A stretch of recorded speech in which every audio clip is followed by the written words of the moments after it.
50-80% discount సరే, నాణ్యత ఉందా? Don't worry. ఏ ఫ్యాక్టరీలో అయితే మిగతా బ్రాండ్స్ మందులు తయారు చేయబడతాయో అదే ఫ్యాక్టరీలో మెడ్ ప్లస్ బ్రాండ్స్ మందులు కూడా తయారు చేస్తారు. Best quality, best price, always MedPlus. మహారాష్ట్రలో అనూహ్యమైన విజయాన్ని బీజేపీ నాయకత్వంలోని నేషనల్ డెమోక్రటిక్ అలయన్స్ మహాయుతి సాధిస్తోంది. అయితే జార్ఖండ్లో మాత్రం ఇండియా కూటమి ఆధిక్యతలో ఉంది. మహారాష్ట్రలో ఎవరు ఊహించని సునామీ, బహుశా ఎన్డీఏ నేతలకు కూడా ఊహించలేదనుకుంటాను. ఏ ఎగ్జిట్ పోల్ చూసినా 170, 180, పీపుల్స్ పల్స్ 180 వరకు ఇచ్చారు. పీపుల్స్ పల్స్ చాలా స్పష్టంగా మహాయుతి గెలుస్తుంది అని ఇచ్చారు. కానీ ఎవరు కూడా ఈ స్థాయిలో విజయాన్ని మాత్రం అంచనా వేయలేదు. మీకు మహారాష్ట్రలో ఇప్పుడు నేను ఈ వీడియో రికార్డ్ చేసే సమయానికి 223 సీట్స్ అవుట్ ఆఫ్ మీకు 223 సీట్లు అవుట్ ఆఫ్ 288. మహారాష్ట్ర అసెంబ్లీలో 288 సీట్లు, 145 ఇస్తే మెజారిటీ, 2/3 మెజారిటీ దిశగా ఎన్డీఏ దూసుకెళ్తుంది. ఈ నెంబర్స్ కాస్త అటు ఇటు అయినా కూడా 2/3 మెజారిటీ అయితే ఖాయం. ఇందులో ఎక్కడ తేడా ఉండకపోవచ్చు. సో ఎందుకంటే చాలా స్పష్టమైన విజయాన్ని ఎన్డీఏ సాధిస్తోంది. సమ్వేర్ అరౌండ్ 220 to 225 సీట్స్ మహాయుతికి వచ్చే అవకాశం కనబడుతోంది. ఇందులో ఇంకొక ఆసక్తికరమైన పరిణామం ఏంటంటే కూటమిలో ఉన్న 3 పక్షాలు కూడా కొంత తేడా ఉన్న అద్భుతమైన విజయం దిశగా దూసుకెళ్తున్నాయి. మీకు భారతీయ జనతా పార్టీ 149 సీట్స్ కంటెస్ట్ చేస్తే 126 సీట్స్లో లీడ్లో ఉంది. అంటే over 85% strike rate. Strike rate అంటే ఎన్ని సీట్లకు పోటీ చేస్తే ఎన్ని సీట్లు గెలుస్తారన్నది స్ట్రైక్ రేట్. ఈ స్ట్రైక్ రేట్ అయితే 85% అండ్ అబోవ్ ఉండవచ్చు.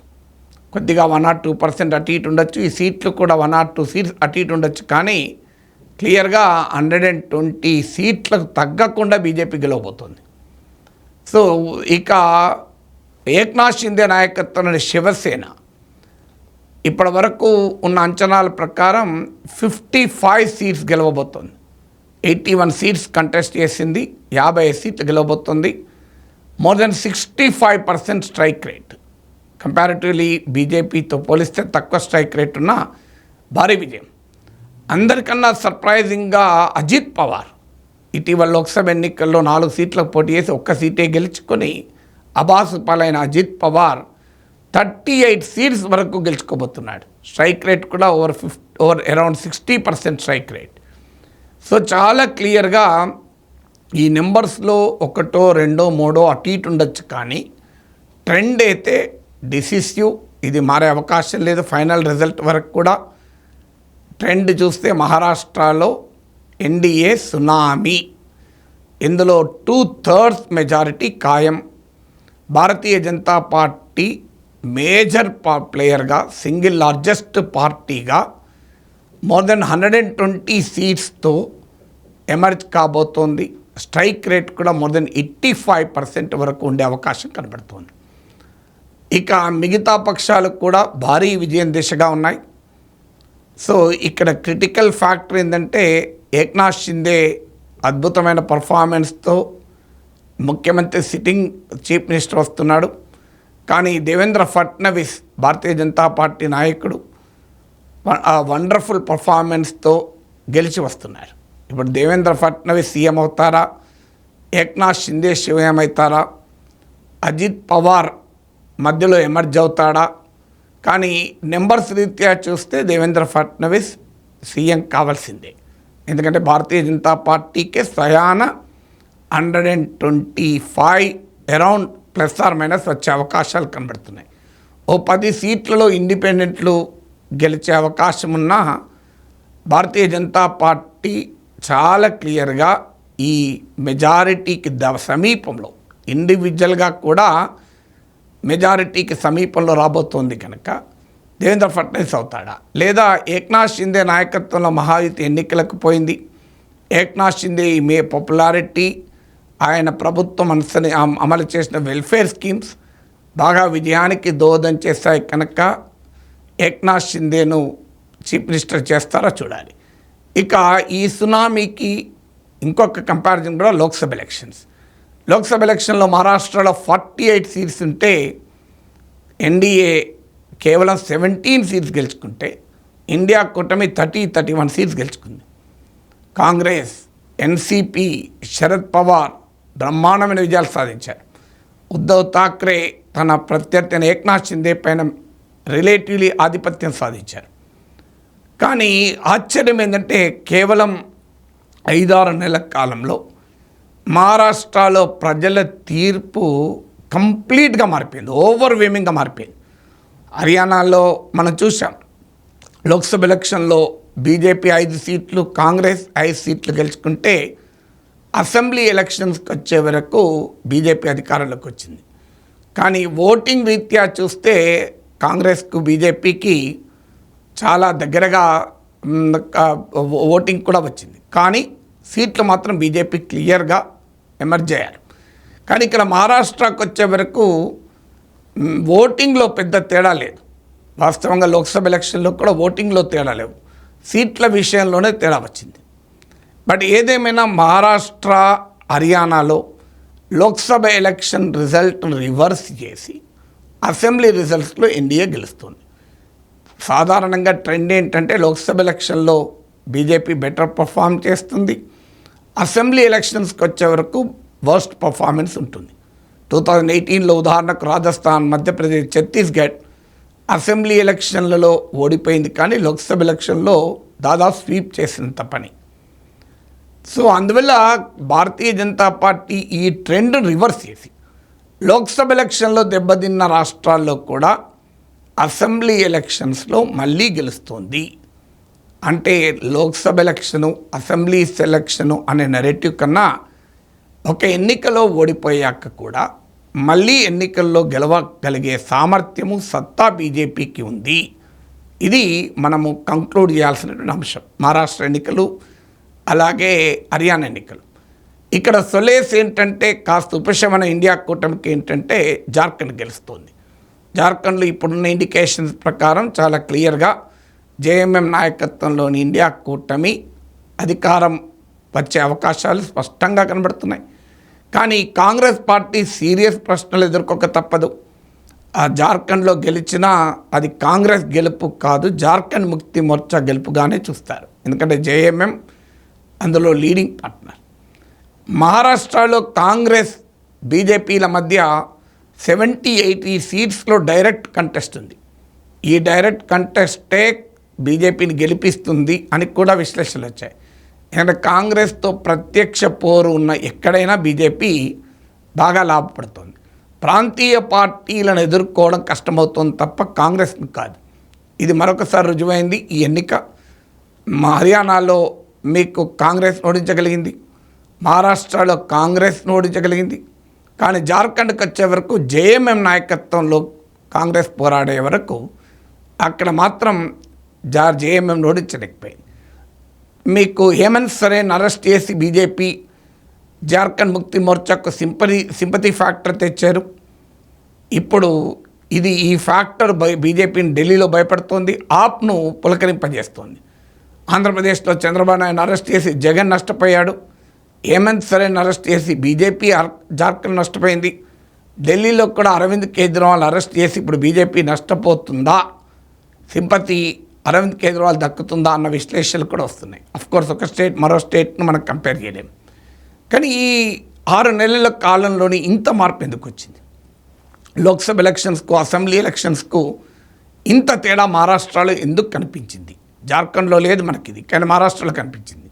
హర్యానాతో పోలిస్తే కూడా మహారాష్ట్రలో చాలా ఎక్కువ కనిపించింది. ఒకటి, హర్యానా ఎఫెక్ట్ ఉంటుందా అంటే కాస్త పార్టీని ఉత్తేజపరచడంలో ఖచ్చితంగా ఉంటుంది. కానీ మహారాష్ట్రలో ఉన్న ఓటర్లు హర్యానా రిజల్ట్ చూసి ఓటేయరు. రాష్ట్రం మారిపోతుంది. అదే నిజమైతే జార్ఖండ్ ఓటర్లు ఎందుకు హర్యానా ఓటర్లను చూసి ఓటేయలేదు. కానీ డెఫినెట్గా హర్యానాలో గెలుపు భారతీయ జనతా పార్టీ క్యాడర్ను ఉత్సాహపరిచింది, పార్టీ ఆర్గనైజేషన్ ఉత్సాహపరిచింది. మనకు అర్థం కావాల్సిన సెంట్రల్ పాయింట్ ఏంటంటే బీజేపీకి ఉన్న ప్రత్యేకత, it has a very strong election mission, very strong organisation mission. Ground ears to the ground అంటే క్షేత్రస్థాయిలో ఏది జరుగుతుంది అనేది చాలా సమర్థవంతంగా ఫీడ్బ్యాక్ ఇవ్వగలిగే పార్టీ నిర్మాణం ఉంది, ఫీడ్బ్యాక్ తీసుకోగలిగే పార్టీ నాయకత్వం ఉంది. కాంగ్రెస్ పార్టీకి ఈ రెండూ లేవు. ఫీడ్బ్యాక్ ఇచ్చే యంత్రాంగము లేదు, అదే సమయంలో ఆ ఫీడ్బ్యాక్ను సరిగా రిసీవ్ చేసుకునే నాయకత్వము లేదు. అందువల్ల ఒక ఎన్నికలో దెబ్బతిన్నా సరైన లెసన్ డ్రా చేసి ఎక్కడ బలహీనతలు ఉన్నాయి, ఎక్కడ వల్నరబిలిటీస్ ఉన్నాయని ఐడెంటిఫై చేసి వాటికి గనక చికిత్స చేసుకుంటే పార్టీ మళ్ళీ గెలుస్తుంది. దానికి ఉదాహరణ బెంగాల్లో మనకు తృణమూల్ కాంగ్రెస్ 2019 లోక్సభ ఎలక్షన్స్లో దెబ్బతిన్నాక 18 సీట్స్ బీజేపీకి కోల్పోయింది. కానీ అసెంబ్లీ ఎలక్షన్స్కి వచ్చే వరకు 200కు పైగా సీట్లు గెలుచుకొని చారిత్రాత్మకమైన విజయాన్ని సాధించింది బీజేపీతో గట్టి పోటీ ఉన్నా కూడా. అందువల్ల ఏ పార్టీకి అయితే ఆర్గనైజేషన్ ఉంటుందో, రిసెప్టివ్ లీడర్షిప్ ఉంటుందో, గ్రాస్ రూట్స్ ప్రజెన్స్ ఉంటుందో ఆ పార్టీ గెలుస్తుంది. మిగతావి వేవ్స్ ఆధారంగా, మూడ్ల ఆధారంగా రిజల్ట్స్ అటు ఇటు కావచ్చు. మహారాష్ట్రలో కూడా బీజేపీకి లాభించింది, కాంగ్రెస్ను దెబ్బతీసింది. బలమైన పార్టీ ఆర్గనైజేషన్ కాంగ్రెస్కు లేకపోవడం, ఆ బలమైన ఆర్గనైజేషన్ బీజేపీకి ఉండడం, ఆ క్షేత్రస్థాయిలో వస్తున్న సమాచారాన్ని, సిగ్నల్స్ని తన స్వీయ మానసిక దృక్పథం, ఇంగ్లీష్లో పొలిటికల్ హుబ్రిస్ అంటారు, దాంతో కాకుండా నిర్దిష్టంగా అంచనా వేసుకొని తప్పులు సరిచేసుకోగలిగితే చాలా అద్భుతమైన ఫలితాలు కూడా తీసుకురావచ్చు అనటానికి మహారాష్ట్రలో ఎన్డీఏ సునామీ ఉదాహరణ. మరి ఆ ఫ్యాక్టర్స్ ఏవై ఉంటుంది? ఒకటి చూస్తే మనకు స్పష్టంగా ఈ రెండు కూటంలో అటు 3 పార్టీలు ఉన్నాయి, ఇటు 3 పార్టీలు ఉన్నాయి. ఆ మహాయుతిలో బీజేపీ, ఏక్నాథ్ షిందే నాయకత్వంలోని శివసేన, అజిత్ పవార్ నాయకత్వంలో ఉన్న ఎన్సీపీ, ఉద్ధవ్ థాక్రే, శరద్ పవార్లో ఆరోపణ చేయొచ్చు పార్టీ పేరు, సింబల్ వాళ్ళకి వెళ్ళిపోయింది కనుక వాళ్ళ లాభమైందని. కానీ ఆ వాదన నిలబడదు. ఎందుకంటే ఇప్పుడు అసెంబ్లీ ఎన్నికల్లో లాభం అయి ఉంటే మన లోక్సభ ఎలక్షన్లో ఎందుకు లాభం కాలేదు? ఈ ఎన్నికల కనుక ముందు లోక్సభ ఎన్నికలు జరిగాయి. లోక్సభ ఎన్నికల్లో శరద్ పవార్ క్లియర్ ఆధిక్యత అజిత్ పవార్ పైన, అజిత్ పవార్ అడ్రస్ లేకుండా పోయాడు. ఉద్ధవ్ థాక్రే ఆ స్థాయిలో ఏక్నాథ్ షిందేపై ఆధిక్యత రాకపోయినా, బట్ స్టిల్ ఏక్నాథ్ షిందేతో పోలిస్తే బెటర్ పర్ఫార్మెన్స్ ఉద్ధవ్ థాక్రే నాయకత్వం శివసేన చూపెట్టింది. అందువల్ల పార్టీ పేరు, సింబల్ వల్లనే మేము దెబ్బతిన్నాం అనే లాజిక్ చెప్పలేము. కానీ మీకు ఈ రెండు కూటమిలో తేడా ఏంటి అంటే, మహారాష్ట్ర మహాయుతి ఎన్డీఏలో క్లియర్గా భారతీయ జనతా పార్టీ చాలా క్రిటికల్ ఫోర్స్.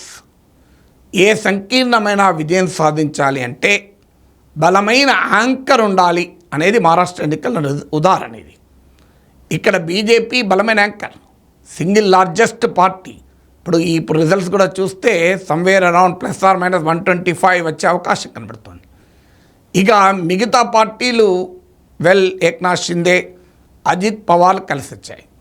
ఒక బలమైన పొలిటికల్ ఫోర్స్ యాంకర్గా ఉండి ఇతర పార్టీలు, ఇతర ఫ్యాక్టర్స్ కలుపుకోగలిగితే గెలుస్తారనటానికి మహారాష్ట్ర ఎన్డీఏ విజయం ఒక ఉదాహరణ. సో అందువల్లే మీకు మహావికాస్ అగాది ఇండియా కూటమిలో లోపించింది ఇదే. 3 ప్లేయర్స్ ఉన్నారు, కాంగ్రెస్, అలాగే ఉద్ధవ్ థాక్రే నాయకత్వం శివసేన, శరద్ పవార్ నాయకత్వంలో ఎన్సీపీ. ఈ 3 పార్టీలు కూడా సమవుజ్జీలుగా ఉన్నాయి. ముఖ్యమంత్రి పదవికి పోటీ పడ్డాయి. మేమే పెద్ద పార్టీ అని కూర్చున్నాయి. 3 కలిసి నష్టపోయారు.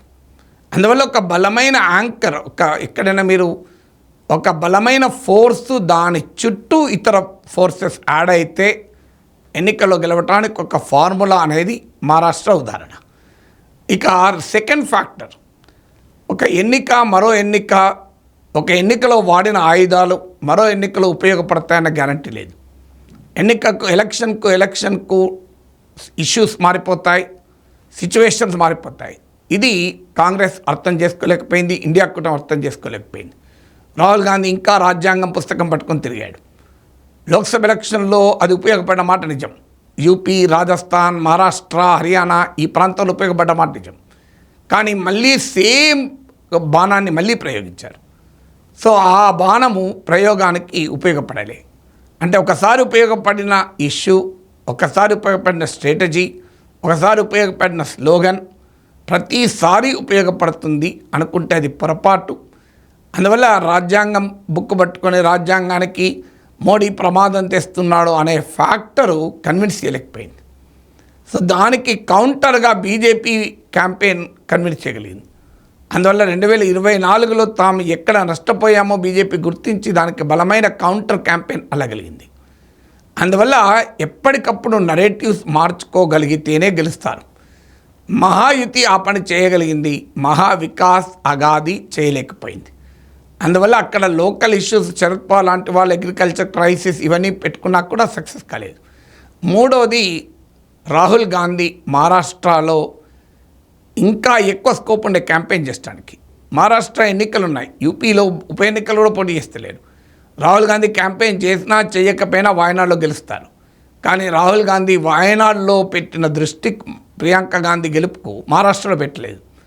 అందువల్ల ఒక నాయకునికి సెన్స్ ఆఫ్ ప్రపోర్షన్ ఉండాలి, ప్రియారిటీస్ ఉండాలి. మీకు ఆ ప్రియారిటీస్ లేకుండా ఉంటే లాభం లేదు. కంపారిటివ్లీ మహారాష్ట్రలో రాహుల్ గాంధీ లోక్సభ ఎలక్షన్స్ అడ్వాంటేజ్ను ఉపయోగించుకొని చాలా విస్తృతంగా పర్యటించాల్సి ఉండే, కానీ ఆ పని చేయలేకపోయారు మహారాష్ట్రలో. సో దీనికి లీడర్షిప్ ఉండేటువంటి విజన్, ఫోర్సైట్ అనేది చాలా కీలకమని మనకు అర్థం కావాలి. నాలుగవది, నాయకుల్ని ఎప్పుడూ రైట్ ఆఫ్ చేయకూడదు, నాయకుల్ని ఎప్పుడు తక్కువ అంచనా వేయకూడదు. మీకు హర్యానాలో నాయబ్ సింగ్ సైని, మహారాష్ట్రలో ఏక్నాథ్ షిందే ఈ ఫ్యాక్ట్ను నిరూపించారు.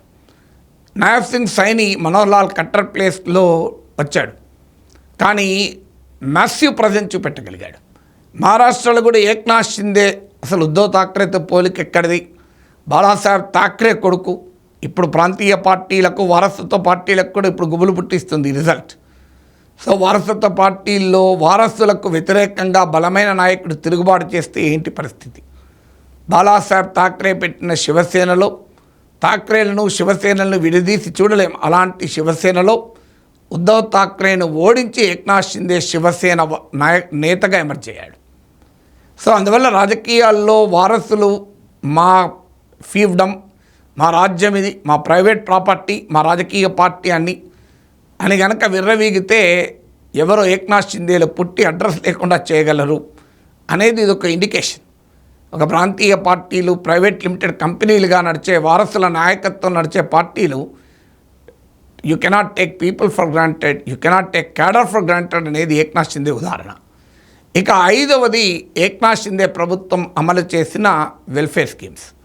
సంక్షేమ పథకాలు ఎన్నికల్లో గెలిపించవు, కానీ సంక్షేమ పథకాలు చాలా క్లియర్గా ఉపయోగపడతాయనడానికి మహారాష్ట్ర ఎన్నిక ఉదాహరణ, మధ్యప్రదేశ్ ఎన్నిక ఉదాహరణ.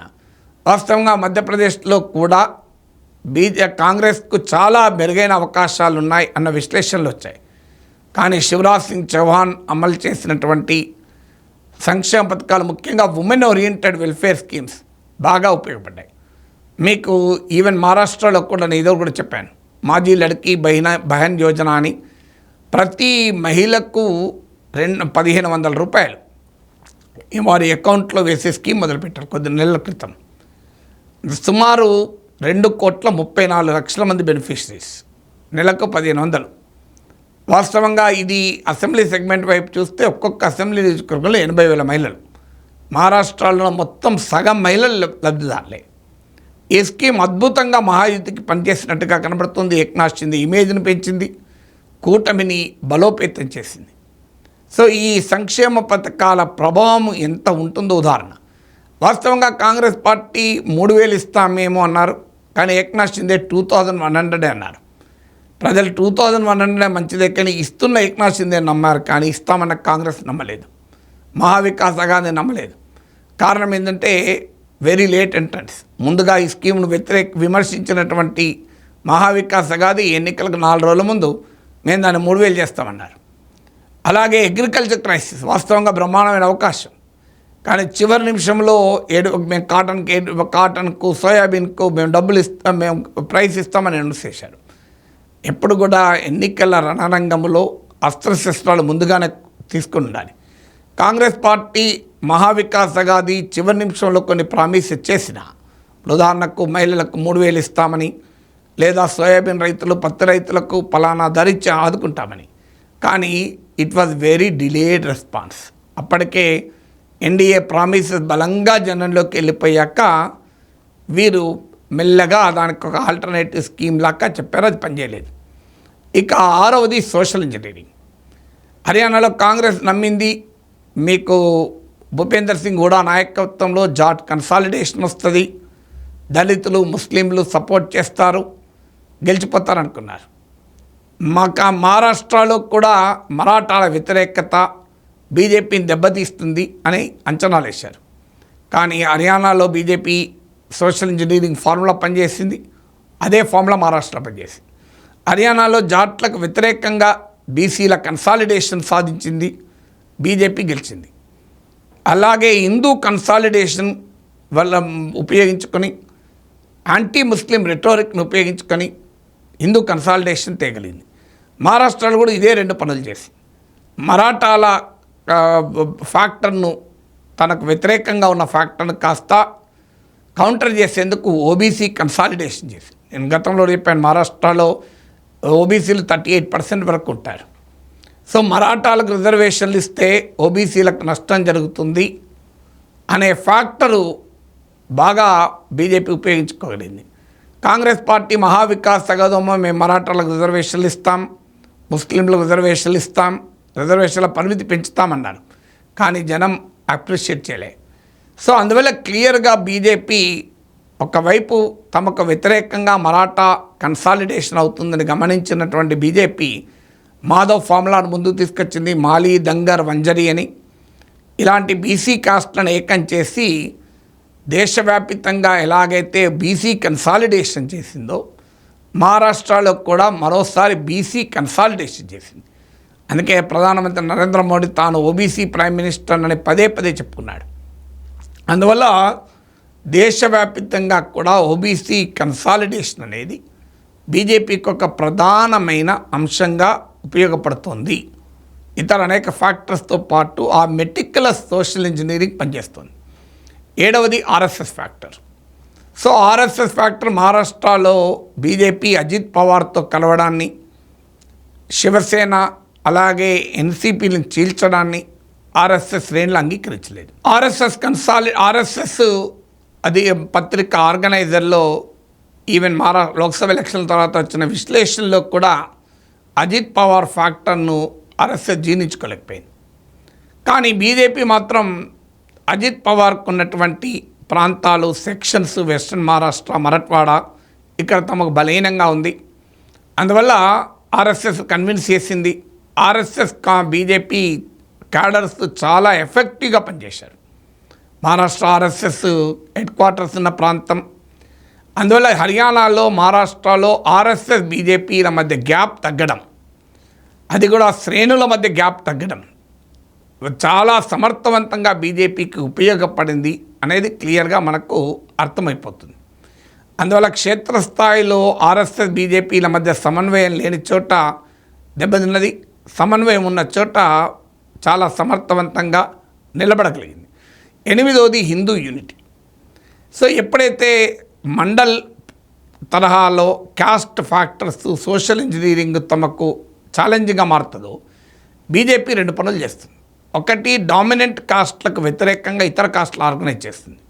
హర్యానాలో నాన్ జాట్ ఓబీసీ కన్సాలిడేషన్, మహారాష్ట్రలో నాన్ మరాఠా ఓబీసీ కన్సాలిడేషన్, మీకు ఉత్తరప్రదేశ్లో నాన్ యాదవ్ ఓబీసీలు, నాన్ చమర్ దళిత్. సరిగ్గా ఇదే ఫార్ములా ఇక్కడ కూడా మహారాష్ట్రలో అమలు చేసింది. సో తనకు వ్యతిరేకంగా సోషల్ ఇంజనీరింగ్, తనకు వ్యతిరేకంగా మైనారిటీ అపీజ్మెంట్తో, మైనారిటీ ఓట్ బ్యాంకులతో, అలాగే మండల్ ఓట్ బ్యాంకులతో ఎదుర్కొంటే దానికి కౌంటర్గా తనదైన శైలిలో సోషల్ ఇంజనీరింగ్ జరుపుకోవడంతో పాటు యాంటీ ముస్లిం రెటోరిక్ను ఉపయోగించుకొని కులాలకు అతీతంగా హిందూ కన్సాలిడేషన్ను సాధించడం. మహారాష్ట్రలో ఇది సమర్థవంతంగా చేయగలిగారు హిందూ యూనిట్లు. జార్ఖండ్లో చేయలేకపోయారు. జార్ఖండ్లో కూడా ఇన్ఫిల్ట్రేటర్లు వస్తున్నారు అని చాలా ఎత్తున ఈ డివిసివ్ రెటారిక్ అంటారు. అంటే సమాజంలో పోలరైజేషన్ సృష్టించి మతపరమైన విభజన తెచ్చే పని రెండు రాష్ట్రాల్లో చేసినా జార్ఖండ్లో అది పని చేయలేదు. ట్రైబల్ లయాలిటీ, హేమంత్ సోరెన్ ఫ్యాక్టర్ ఇవన్నీ పనిచేశాయి. మహారాష్ట్రలో బాటింగేతో కాటింగే అని, ఏక్ రేతో సేఫ్ హై అని ఇలా రకరకాల పేర్లతో హిందూ యూనిటీ అనే ఫ్యాక్టర్ను మండల్ పాలిటిక్స్ని ఎదుర్కోవటానికి సమర్థవంతంగా బీజేపీ ఉపయోగించుకోగలిగింది. మహారాష్ట్రలో పార్టీ సునామీకి ఇదొక ఉదాహరణ. 9వది, ఏ ఎన్నిక కూడా ఒకే ఫ్యాక్టర్తో గెలువరు, ఒకే ఫ్యాక్టర్తో ఓడిపోరు. అంతటా వెల్ఫేర్ స్కీమ్ పనిచేస్తాయని చెప్పలేము, పనిచేయమని చెప్పలేము. అంతటా కాస్ట్ ఫ్యాక్టరీ పనిచేస్తుందని చెప్పలేము. ఇలా అనేక ఫ్యాక్టర్స్ ఉంటాయి. మహారాష్ట్రలో ఇన్ఫ్రాస్ట్రక్చర్ డెవలప్మెంటు, అభివృద్ధి, మౌలిక వసతులు అనేది ముఖ్యంగా ముంబై థానే బెల్ట్లో, అలాగే ముంబై థానే కొంకన్ బెల్ట్లో, వెస్ట్రన్ మహారాష్ట్రలో సగం సీట్లలో ఇన్ఫ్రాస్ట్రక్చర్ ఫ్యాక్టర్ అనేది చాలా క్లియర్గా బీజేపీకి ఉపయోగపడింది. అయితే ఇండియా కూటమి మరాఠీ అస్మిత గుజరాత్కి అన్నీ తీసుకెళ్తున్నారు అనే ఫ్యాక్టర్ను ఉపయోగించే ప్రయత్నం చేసింది, కానీ అది పూర్తి స్థాయిలో కన్విన్స్ చేయలేకపోయింది. 10వది మోడీ ఫ్యాక్టర్. మోడీ పలుకుబడి తగ్గుతుంది, మోడీ ఇమేజ్ తగ్గుతుంది. ఇలా 2024 ఎన్నికల్లో బీజేపీ బలం 240కి పడిపోయాక రకరకాల విశ్లేషణలు వచ్చాయి. అందులో కొంత నిజమున్న మాట కూడా ఫ్యాక్టర్. కానీ లోక్సభ ఎలక్షన్స్లో 303 నుంచి 240కి పడిపోయినా కూడా still Modi was the most influential leader. అందువల్ల మీకు లీడర్షిప్ ఫ్యాక్టర్ అనేది చాలా కీలకం. బీజేపీ ఈ సమర్థవంతంగా నేషనల్ లెవెల్లో తమకున్న లీడర్షిప్ ఫ్యాక్టర్ను లోకల్లో దేవేంద్ర ఫడ్నవీస్, ఏక్నాథ్ షిండే ఇలా local and national leaders combination సమర్థవంతంగా బీజేపీ ఉపయోగించగలిగింది. వాస్తవంగా మహావికాస్ అగాదీకి శరద్ పవార్, ఉద్ధవ్ ఠాక్రే లాంటి నాయకులు ఉన్నా కూడా కోహెషన్ లేదు. ఎవరు నాయకత్వం వహిస్తున్నారు అనే ఫ్యాక్టర్ లేదు.